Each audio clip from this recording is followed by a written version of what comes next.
Nós somos a equipe responsável pelo sensor de pH. Os membros da equipe são José Luiz, Lucas Pinheiro, Lucas Tribuzzi e Ney Júnior. O circuito trata-se de um medidor de pH, que também é chamado de pHmetro. O sensor de pH ele pode ser usado em diversas áreas, como por exemplo na indústria petroquímica. Ele é usado para controle de qualidade de produtos e inibição de corrosão em caldeiras. Na indústria orgânica, ele é usado para síntese de gorduras e também monitoramento de águas residuais em processos de galvanoplastia. Uma observação importante é que o sensor será construído a partir da utilização de uma célula eletrolítica, feita de cobre e grafite. O elemento sensor será construído com base no princípio de funcionamento da célula eletroquímica, que explica o funcionamento das pilhas comerciais.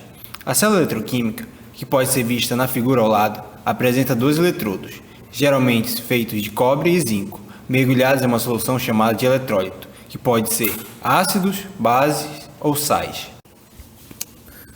O pH é uma escala para a medida do potencial de hidrogênio, que indica a acidez ou basicidade de soluções aquosas. Soluções com pH menor que 7 são ácidas, e com pH maior que 7, básicas ou alcalinas. A água pura é neutra, tem pH igual a 7. Sendo assim, não é considerada ácida nem básica. O elemento sensor construído utiliza elementos simples, que podem ser obtidos facilmente no comércio. Como é visto na figura, um dos nossos eletrodos é feito de cobre e outro de grafite. O eletrólito que utilizamos foi água com adição de bicarbonato de sódio, razão a qual será explicada em breve. Antes de aferir o pH, temos uma etapa que chamamos de preparação dos eletrodos, que nada mais é que a decomposição feita por eletrólise, onde ligamos os eletrodos à fonte de alimentação.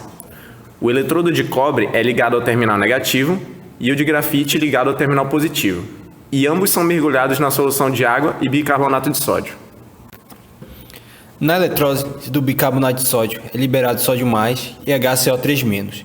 Acontece que, como temos dois eletrodos, um deles ligado ao terminal positivo e o outro ligado ao terminal negativo, os íons serão atraídos para o eletrodo que apresenta carga oposta à sua.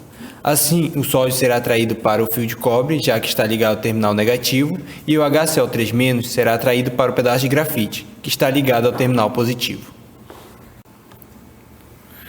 Na medição do pH, costumamos identificar dois tipos de eletrodos. Um eletrodo sensível à substância, chamado de eletrodo de medição, e outro eletrodo chamado de eletrodo de referência. No nosso caso, eletrodo sensível é o eletrodo de cobre, e o eletrodo de referência é o eletrodo de grafite. Quando emergimos os eletrodos na substância que desejamos medir, o pH, essa substância reage com os eletrodos. A reação provoca a liberação de íons de sódio do eletrodo de cobre, o que deixa esse eletrodo em desequilíbrio de carga. O número de íons de sódio que são liberados é função do pH da substância. Quando esse desequilíbrio é restabelecido, acontece novamente a liberação de íons de sódio, ou seja, sempre teremos um potencial para medir que é função do pH da substância. A tensão lida no multímetro será sempre positiva, pois o potencial no eletrodo de cobre será sempre menor que o terminal de referência. Para a caracterização do elemento sensor, utilizamos 4 substâncias químicas, disponibilizadas pelos técnicos do Laboratório de Físico-Química da UFAM. As substâncias que utilizamos foram água destilada, hidróxido de sódio, bicarbonato de sódio e ácido clorídrico, cujas medidas de pH foram registradas na tabela seguinte, após estabilizadas. Obtemos as medidas mostradas na tabela. Como podemos ver, o ácido clorídrico apresentou maior potencial, questão que discutiremos em breve. O gráfico obtido foi de acordo com o esperado, pois quanto mais ácida a substância, maior deve ser a tensão medida, pois o ácido tem a capacidade de fazer a placa de cobre liberar mais íons de sódio, o que aumenta o desequilíbrio provocado nessa, e, consequentemente, potencial medido. A curva decrescente que obtemos foi de acordo com o que estávamos esperando também. O sensor, além do elemento sensor, possuirá um circuito de condicionamento, que nada mais é que um circuito conhecido como dreno comum. Utilizamos o transistor MOSFET MPF102.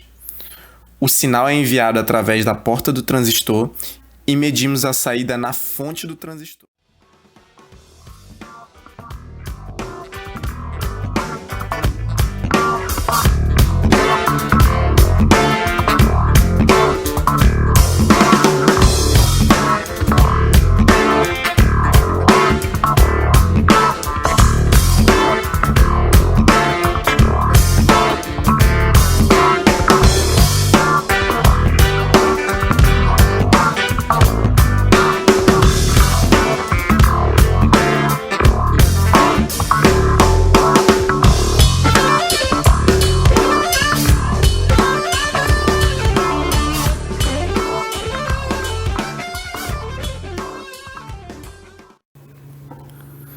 A título de comparação, pesquisamos 2 sensores de distribuidores diferentes e listamos as características, bem como os preços.